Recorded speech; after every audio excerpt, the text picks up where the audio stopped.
Deputados, colegas deputadas, povo cearense que acompanha essa sessão da Assembleia Legislativa do Estado do Ceará, muito bom dia. Senhor presidente, eu gostaria de dedicar esse pronunciamento a dois temas que eu considero não só extremamente relevantes, mas que caracterizam esse novo ciclo político que nós iniciamos com o governo do presidente Lula, num alinhamento aqui no Estado do Ceará, com o programa apresentado pelo governador Eumano e vitorioso nas últimas eleições, e os reflexos dessa decisão política do povo brasileiro para o enfrentamento daquilo que deve ser prioridade no momento em que o país supera ou começa a superar uma situação em que nós temos mais de 30 milhões de pessoas na miséria, passando fome, em que nós tínhamos um quadro de inúmeros retrocessos em uma das políticas de mais destaque do governo anterior, que é exatamente a política de educação. Quero trazer aqui informações e uma reflexão sobre o rumo dessas políticas, a política do combate à fome e a política nacional de educação, que eu considero estratégicas nesse momento de início, tanto do governo federal como do governador Camilo Santana. Em primeiro lugar, eu quero fazer referência à composição dos diversos instrumentos de políticas sociais para o combate e a superação da miséria através dos programas do governo federal em parceria ou somando esforços com as iniciativas do governo estadual. Essa semana foi anunciado pelo governo do Estado do Ceará que serão entregues mais 200 mil tickets do programa Vale Gás. São 200 mil tickets desse programa, criado já há 3 anos, que envolve um investimento de mais de 19 milhões de reais e que tem como público-alvo exatamente essa população mais vulnerável, aquela população que está relacionada ao programa Mais Infância, aqui do governo do Estado do Ceará, as famílias do cadastro único, com renda per capita até R$ 218, os jovens do programa Superação, as cozinhas populares, ou seja, esse programa criado no tempo da pandemia e que, por decisão do governo anterior, com o apoio da Assembleia Legislativa do Estado do Ceará, tornou-se uma política pública permanente, alcança agora, compondo com as outras iniciativas do governo do Estado, do governo federal. Vamos lembrar que recentemente essa Assembleia aprovou aquilo que será o maior programa de combate à fome aqui do Estado do Ceará, em parceria com a sociedade civil, através de uma mensagem enviada pelo governador Eumano. Isso se associa ao novo Bolsa Família, recém-lançado pelo presidente Lula, em que se acrescenta uma parcela de R$ 150, além de garantir os R$ 600, que não tinham previsão orçamentária para assegurar a sustentabilidade desse benefício para todas as famílias, acrescenta R$ 150 para as famílias que têm crianças até 6 anos e R$ 50 para aquelas famílias que têm crianças e adolescentes entre 7 e 18 anos de idade. Isso representa, senhor presidente, uma composição de programas de investimentos que vão exatamente em direção ao alvo que deve ser a prioridade do esforço do poder público nesse momento, o combate à fome, o combate à miséria e a composição desses diferentes programas com um imenso impacto na dignidade dessas famílias.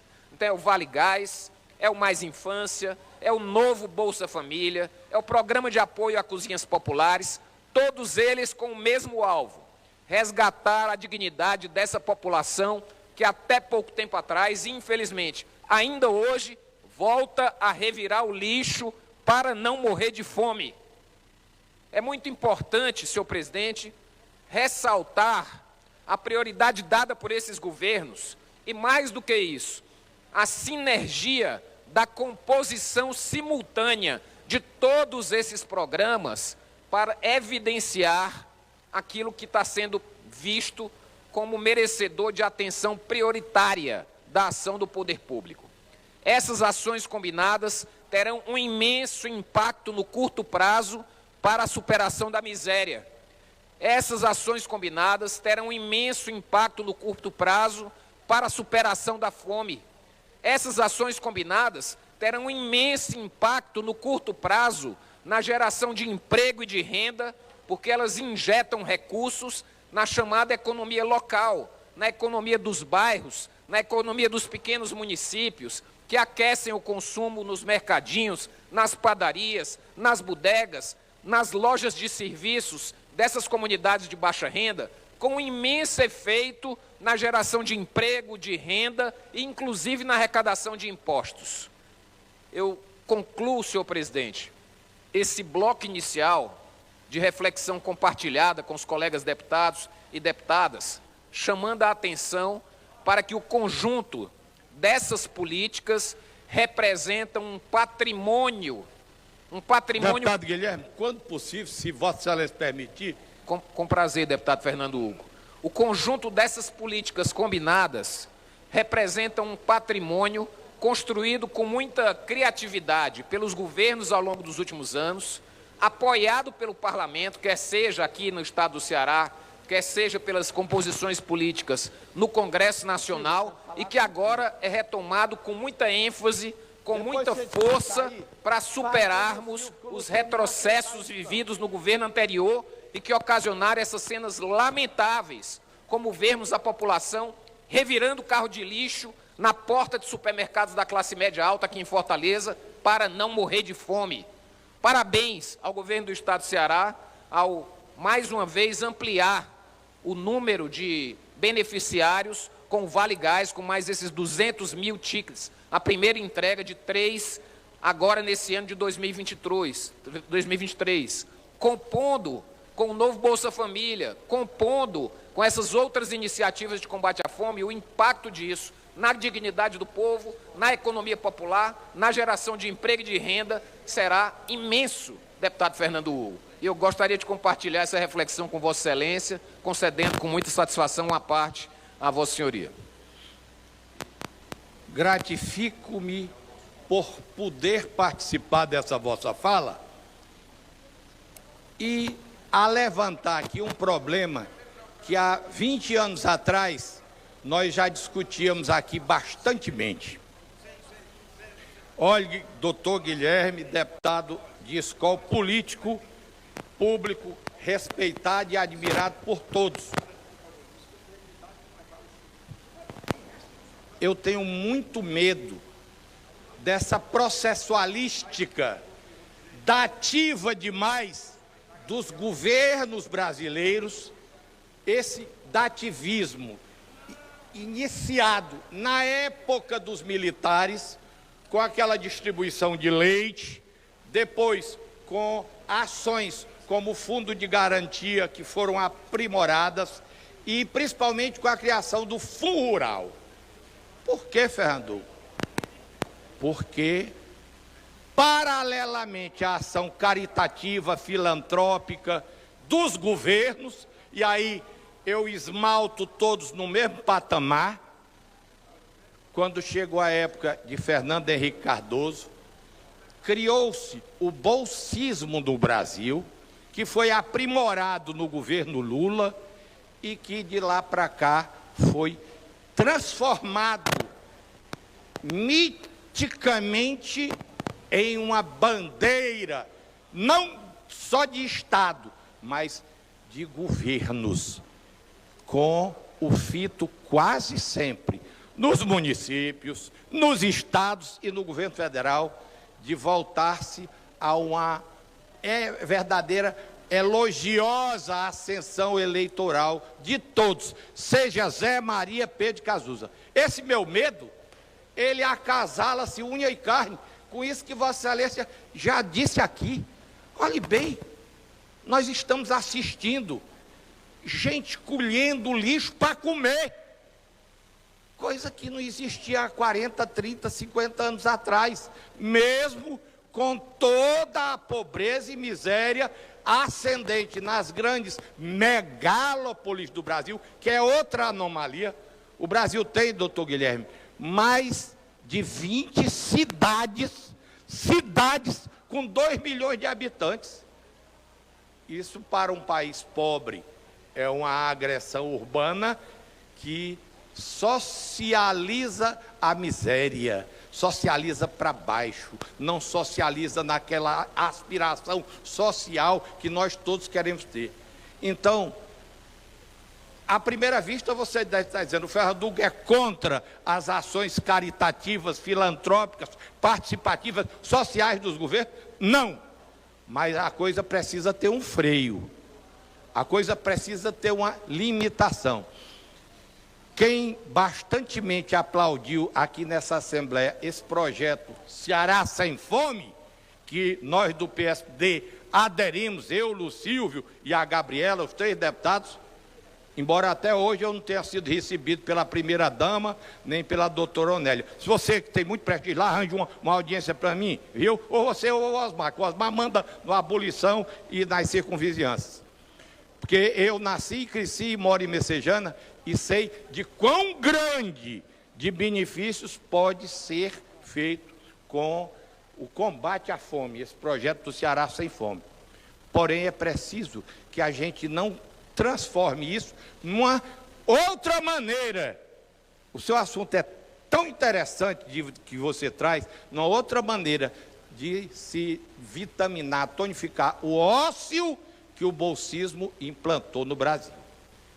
É ócio da preguiça maior. O cara se habitua a ganhar R$600 por mês. Se ele tiver 4 filhos com menos de ganha outros 600, ganha um salário mínimo por mês. E isso precisa ser revisto de uma forma fria, como a sociologia exige. Vou finalizar, me desculpe, eu roubei muito seu tempo, mas esse assunto aí, o Osmar vai lhe dar mais 5 minutos, que o Osmar é, sem dúvida alguma, uma figura de destaque. Olhe bem, o que eu inventei aqui da minha minúscula cachola. Olhem bem, os senhores. O Zé, que o Lucilvio é padrinho do menino dele, e eu sou padrinho de Crisma. Há 25 anos atrás, 23, no início do Bolsa Família, ele se cadastrou. O Zé hoje, Guilherme, ele é casado, tem o Zezinho, filho dele, pois ele continua cadastrado no Bolsa Família e o menino dele vai ganhar do Bolsa Família. Não houve, nem há uma ascensão profissional, uma preparação para a vida. Isso tem que ser exigido. Torçamos bem, e essa sua fala é, torno a repetir, importante para se refletir. Não é só o aplauso, é o aplauso virgulado com interrogações que a gente precisa resolver. Parabéns. Vim do gabinete, não é pela tonicidade da sua voz, não, que é professoral, mas pelo assunto que é extremadamente meritório. Muito obrigado, deputado Fernando Hugo. O pronunciamento de Vossa Excelência, como de praxe, sempre traz provocações que animam e qualificam o debate na Assembleia Legislativa. E é óbvio que, para que nós possamos aproveitar ao máximo a contribuição de Vossa Excelência, é preciso polemizar com ela, é preciso refletir criticamente sobre ela. E é preciso também divergir para que a gente possa evoluir numa compreensão mais ampla dos fenômenos que aqui estão sendo relatados. E aí me permita fazer algumas ponderações. Ora, não é verdade que há 40 anos atrás, quando eu era um adolescente, havia os tais flagelados da seca? Não é verdade que as esquinas de Fortaleza ficavam cheias de irmãos nossos pedindo esmola para não morrer de fome, e nós fazíamos gincanas nos colégios para alimentar essas pessoas? E o que é que aconteceu de lá para cá com a evolução dessas políticas públicas? Com a criação do Bolsa Família, com a aposentadoria do trabalhador rural e a valorização do salário mínimo acima da inflação? Nós superamos essa chaga que lamentavelmente voltou no governo anterior. Então essas políticas que conferem dignidade a essa população, historicamente privada das oportunidades de ascender profissionalmente, porque não chegava na universidade, não acessava os bens básicos de cidadania, educação básica, saúde. Essas políticas estão promovendo uma verdadeira transformação geracional. E isso não sou eu que digo a partir do depoimento pessoal de conhecer o João, a Maria ou José. Isso são as pesquisas que demonstram. Os filhos de famílias beneficiárias do Bolsa Família, cujos pais eram analfabetos, se formando em medicina, direito e engenharia, e em apenas uma geração mudando radicalmente o padrão de renda e o padrão de vida das suas famílias. Isso é o que está demonstrado como resultado objetivo dessas pesquisas. Mas a provocação de Vossa Excelência nos permite tratar também de uma outra dimensão, porque se é preciso, no curto prazo, atender a essa necessidade básica de sobrevivência da população, é preciso também pensar naquela política mais estratégica para a superação, que é a educação. E esse era o segundo aspecto do meu pronunciamento, para dizer que em apenas 2 meses, um conjunto de medidas foram anunciadas pelo ministro Camilo Santana, que demonstram uma radical mudança de rumos em relação aos retrocessos que nós estávamos assistindo no Ministério da Educação. Em apenas 2 meses, foram reajustadas em 40% as bolsas de pesquisas da CAPES, que vinham congeladas há muitos anos, além do aumento do número dessas bolsas.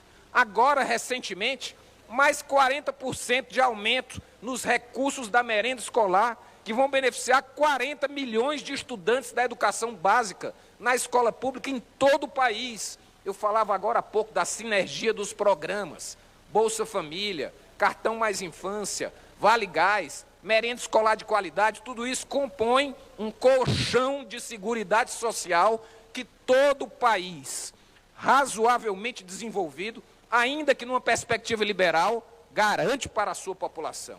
E é isso que nós temos que assegurar no país. O ministro Camilo assegurou agora 40%.